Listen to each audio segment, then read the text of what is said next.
All right, good morning. I have Coach Collins here for our Black History Living Legends tribute.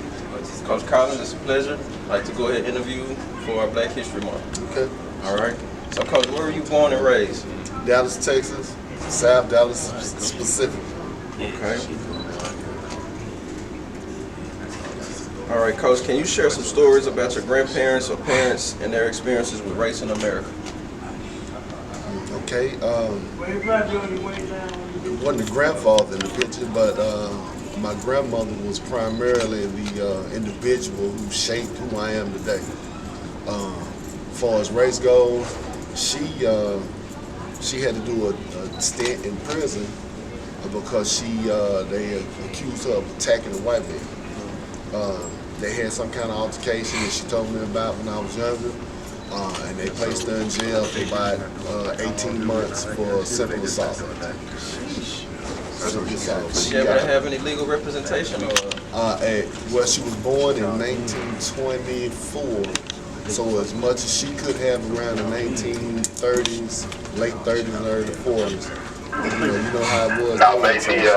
That's the kind of legal representation she had. You know, my mom had to live with some other relatives until she returned from prison. But she was a child in Corridor, Texas. All right, let's go to our next question. All right, how did your upbringing influence your views on race and equality?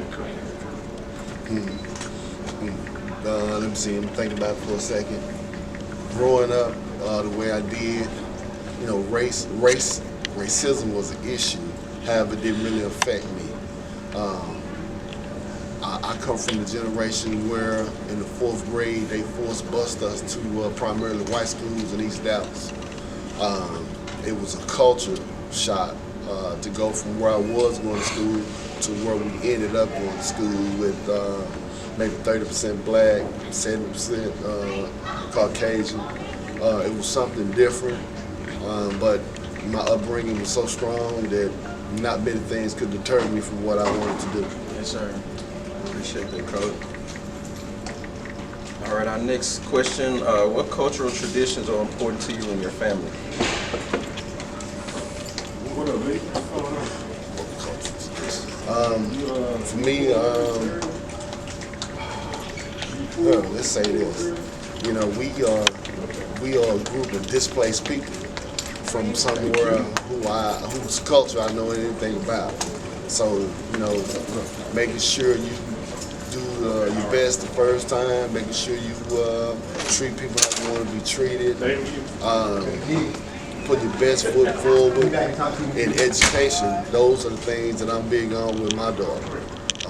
If you can make the first best impression and you can speak as an educated individual and not make any choices based on how you feel, then that's the things I try to get out to the kids that I teach and that come around me. So you have to be in a point to where you are making educated choices and, you know, stay away from things that don't benefit you. Yes, sir. Appreciate that. All right, our next question, we're about halfway through. All right, how has your cultural identity shaped your life?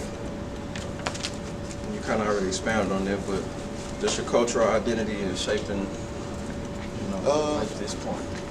You know what? You can't let your environment make who you become. You have to have your own thought processes. Growing up where I grew up, I could be the most ethnic of the ethnic individuals. I could be, yes, sir. But I choose not to be. So, and I say that way. But hey man, I've been good being who I am. You know, back then when I was younger, the dark-skinned brothers weren't in. We in now. So I'm doing pretty good. I'm doing very good. Yes, sir. All right, our next question. All right, what were some of the key moments in the civil rights movement or afterwards that stood out to you? You know, as a historian, I call myself a historian. You hear certain people say "Make America Great Again." The only time America has been great has been the 13th, 14th, 15th Amendments, and then the Civil Rights Act of 1964. Those things have made America a better place to live in. Now, you can say what you want to say. The struggles that we went through as black people has paved the way for other groups to have just as many rights as anyone in this country. And it may come back to us in the future to start that process all over again due to recent circumstances.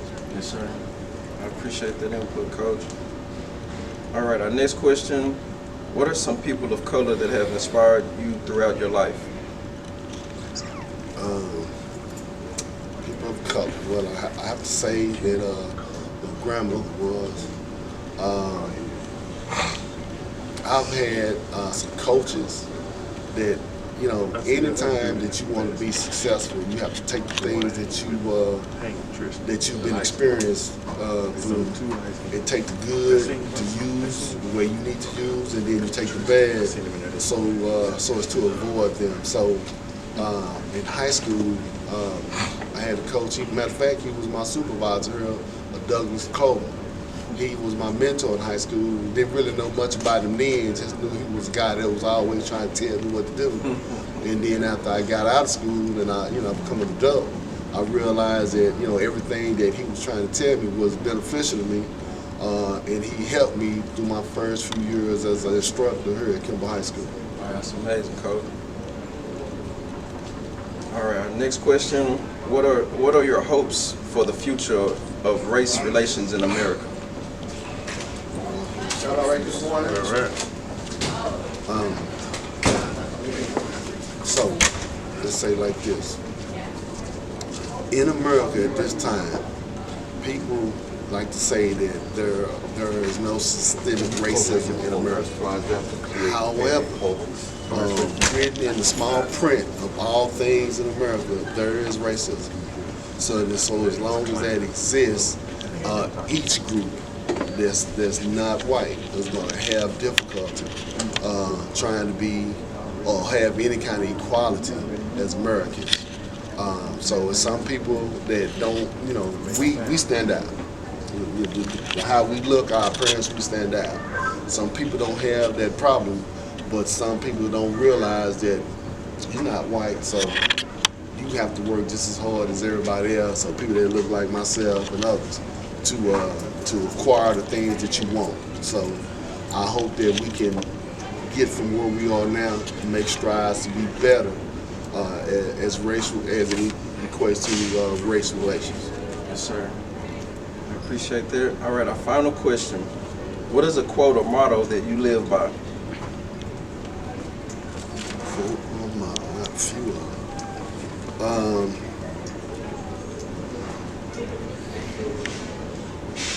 One thing that comes to my mind that I try to, especially this young generation, anytime you're dealing with somebody, don't burn bridges. Because one day you might have to go back over that bridge, and if you burn it, it might be no way for you to go back across. Hey, Coach, you have anything else for us? Hey man, always do the best you can. Never let anybody deter you from what you're trying to do, and always be like a Boy Scout. Always be prepared. Yes, sir. Hey, I appreciate that, Coach. You have a good one. You too. Thank you, John.